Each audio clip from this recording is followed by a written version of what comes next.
Por That 70 Show tengo un amor especial, no solo porque creo que la primera vez que la vi tenía más o menos la misma edad que los protagonistas, sino porque hablé con el creador y fue una de las entrevistas más divertidas, incluso fue una de las primeras que hice en el canal, se las dejo acá arriba para que se den una vuelta. De hecho, la traigo un poquito en esta nota que hice ahora, que estaba buscando hace muchísimo tiempo. Hablé con Tommy Chong, con Leo, el amigo de todos los chicos de That 70 Show, que llegó, dice medio de casualidad, a la serie, que se ganó el cariño de toda la gente y que de golpe desapareció y no supimos bien por qué. Acá lo explica, lo deja bien en claro y también cuenta cómo fue ser parte de esta gran comedia llamada That 70 Show. We now return to Mira Akian and Contre with our latest interview. I didn't think the 70 show would, I thought I was going to be like a guest.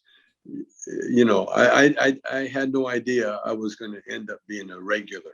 Yeah. I thought it was, you know, like a one-off, you know, but I ended up being on it for almost 5 years. So do you like photos, man?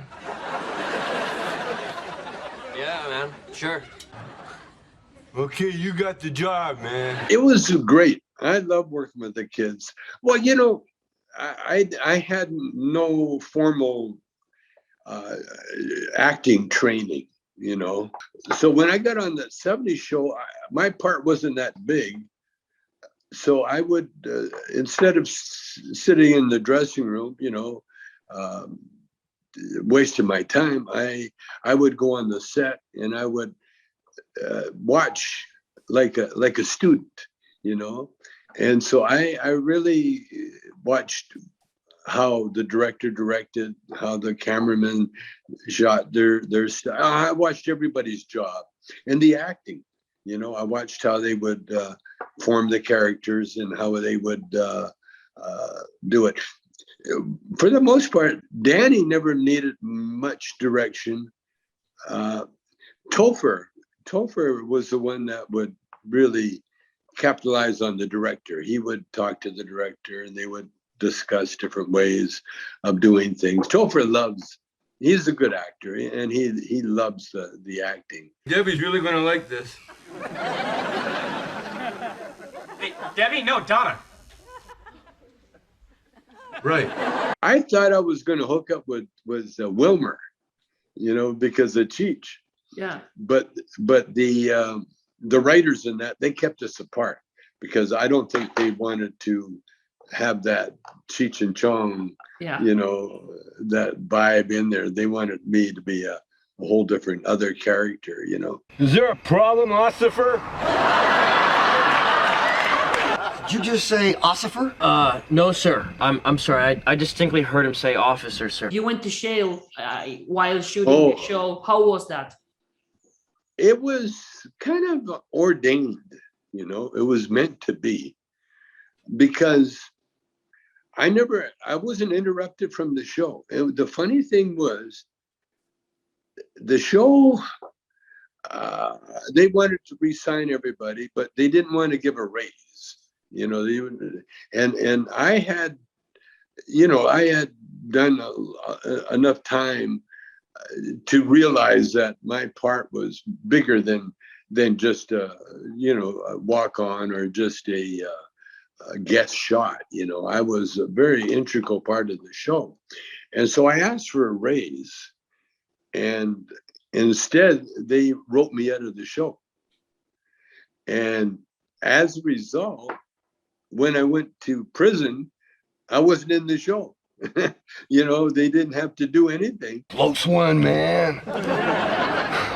I thought for sure he's going to ask what's in the bag.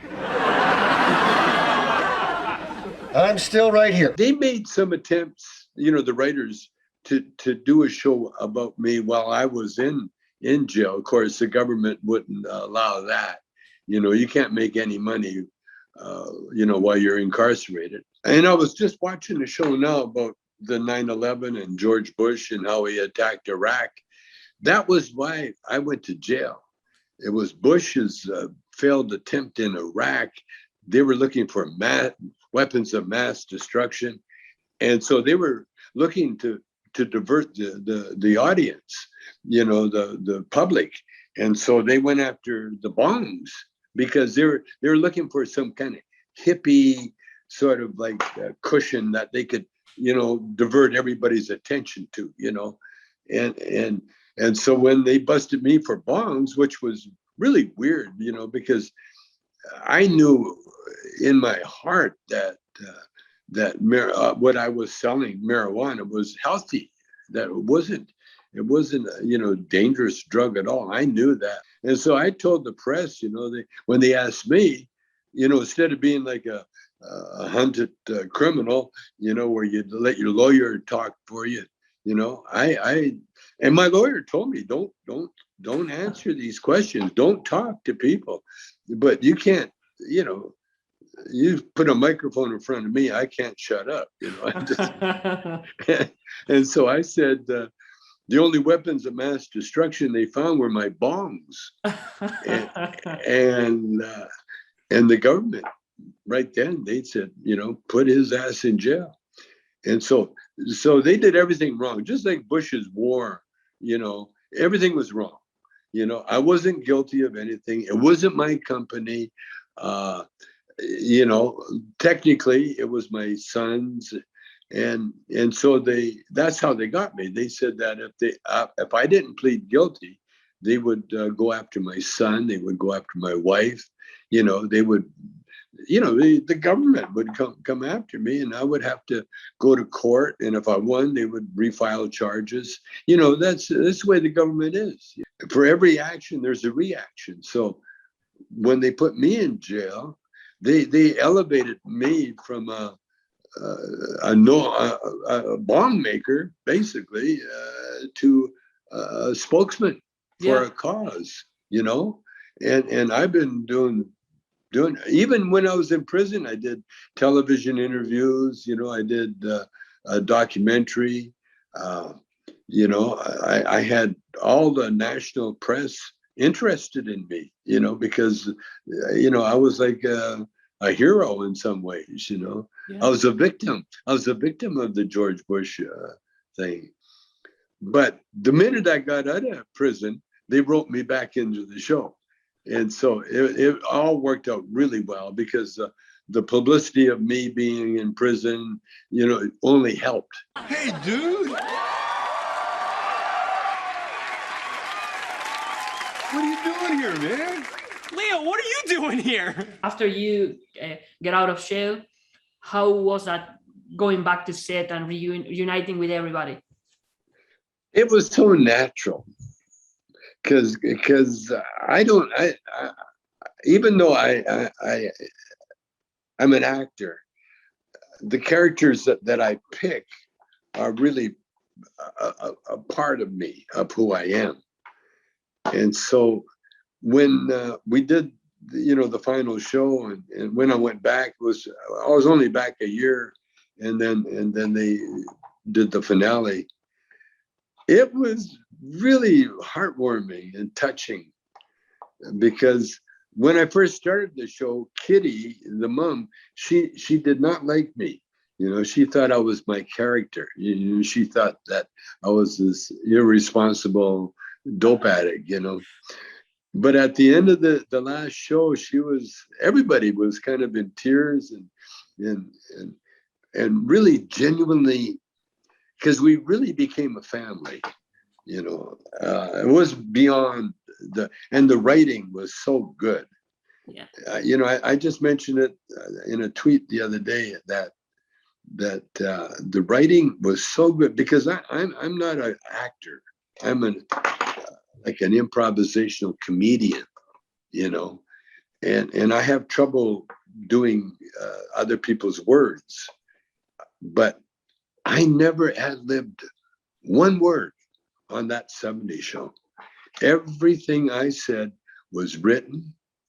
And what they would do, they knew they're such good writers. They knew how the character thought, what he did, and it was so natural. And that's because I was always afraid of doing television or movies, because I'm not a trained actor. I'm everything I do, there has to be a sincere part of me in it. Hitting on you? I am not hitting on you, you relic. Hey, name calling's no way to win someone's heart. Well, let me show you. As I said to you, I spoke with Mark Brazil like maybe 3 years ago, and he told me, I don't know if you could, if you can listen. One time I got high with Tommy Chong during a show night. Yeah. Oh my God, it was a terrible idea because I had to film a show, and when you're the showrunner, you're responsible for all kinds of crap. Yeah. And I'm like walking into the studio, and it's nighttime, and Tommy's standing there, and it's kind of like I will smoke pot with Tommy Chong because he's a god, Yeah. and you know it's good. I took like 2, maybe 3 little hits off that, then I went in and I'm trying to film a show, and I think Linda Wallum was like the exec producer, and I said, you got to stay with me because I don't know how to do this right now. Just stay by me. I don't know if I know what I'm doing. And so it passed, but I was like, oh man, what was I thinking by getting high with Tommy? Yeah. It was that was quite a while ago, but yeah. No, that was that was what was happening there. Was that something that happened a lot, that you, prior to shooting a scene, maybe smoke a joint with Mark or with anyone in the cast? Not really. I eventually, because the kids never really smoked that much. They weren't like me. They had lines to remember. They had the stuff they had to really do. They're good actors. Yeah. I got an act stone, so it was no problem for me. So no, actually, none of them really. I didn't smoke up with any of them. Not like they had in the show. They smoked more in the show than they did off the show, off camera. I don't want to get into a religious argument, but my God can kick your God's ass. Yeah, everybody else did. Sex and the City did it. The Friends did it. Brady Bunch. Everybody's been doing reunions, and come on, look at the career of Mila. Yeah. For instance, Academy Award, a nomination. I mean, and Ashton. Yeah. Now Danny's in a little bit of trouble, but this would only help him. Wilmer, Topher, all those guys. Kitty and Red. It would be so much fun to have them back. We should do a reunion. I'd love to do a reunion.